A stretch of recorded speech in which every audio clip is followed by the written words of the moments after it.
There is significant controversy based on complete and total disinformation about Olympic women's boxing over in Paris. And it involves a boxer from Algeria named Imane Khelif, who, without any evidence whatsoever, right-wingers, MAGA types, Trump himself, and the anti-trans activists have been saying this individual was born a man, is biologically male, transitioned to say I'm a woman, and is now beating the crap out of other boxers in Paris, and it's terrible and it's woke and we can't allow it. Except it's all based on nonsense. And it even got to the point where the Boston Globe put out a headline that said transgender boxer with no evidence and ended up having to take it back. So let's take a couple of steps back. The most accurate headline, interestingly, is from The Independent, which says Olympic boxer Imane Khelif is a woman and has always been a woman, no matter what J.K. Rowling says. Donald Trump, at his Atlanta rally over the weekend, talked about this story, and everything he said about it was wrong. I used to use the barbells. I thought now all you have to do is look at the boxers. This young girl from Italy, a champion boxer, she got hit so hard she didn't know what the hell hit her. It's a person that transitioned. He was a good male boxer. Yeah, he was a good male boxer.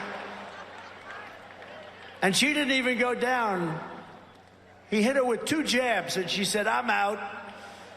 How crazy is it? The weightlifters are great, though, because... Yeah. Those are just lies. Imane Khelif was never a good male boxer. Imane Khelif never transitioned. Imane Khelif is not transgender.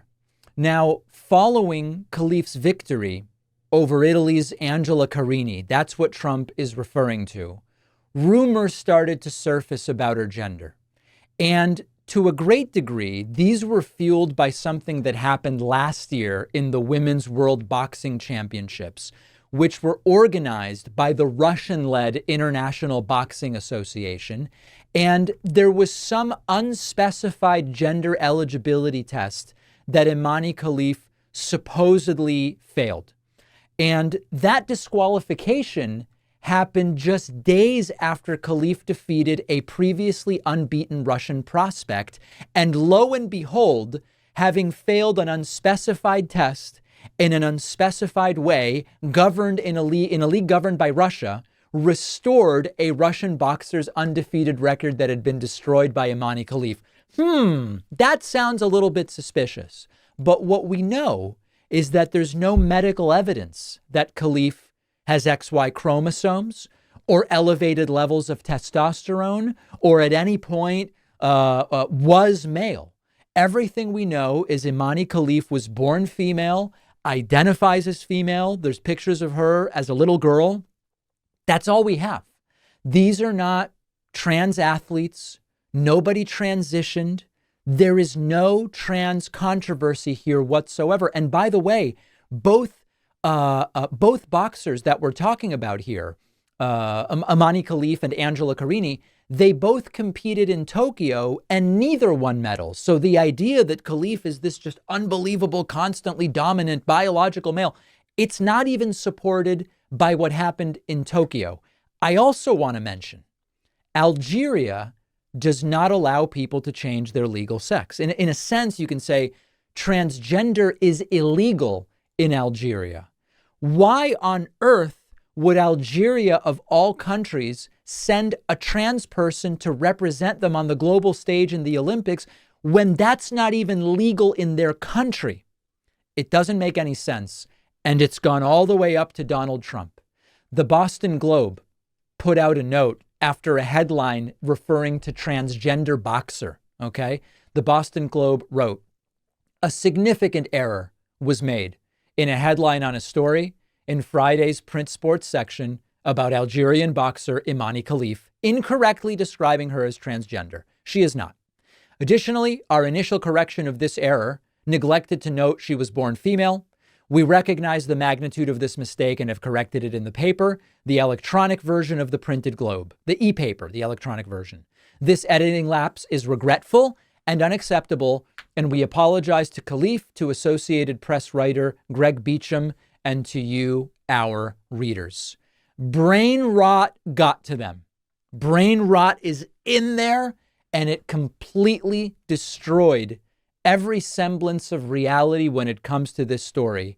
And just imagine what they're doing to Imane Khelif and her family and loved ones with this global anti-trans insanity about something that's completely fabricated. So Trump talked about it. It riled up the crowd. It was completely fake.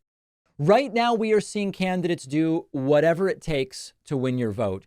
And how the media chooses to cover certain stories, if at all, can completely shape your perspective of those candidates. But our sponsor, Ground News, is an awesome resource at a time like this. With their Vantage plan, I get access to what's called their blind spot feed that shows me stories that can be easily missed. For instance, I'm looking here at Ground News' summary about Trump distancing himself from Project 2025 amid its rising controversy, something we've been talking about. Ground News provides a great summary of the situation based on over 100 articles that Ground News found reporting on it. And Ground News shows me that almost no conservative news outlets are covering the story. Not a surprise. Ground News shows us that the right-wing outlets only report on how Trump is denying involvement with the project, while the center and left outlets are actually giving context on Trump's connections to the movement of Project 2025. Every story comes with this visual breakdown of the political biases and ownership of the reporting news outlets, which is really important to know as well. Go to ground.news/Pacman or scan my QR code for 40% off the same unlimited access Vantage plan that I use.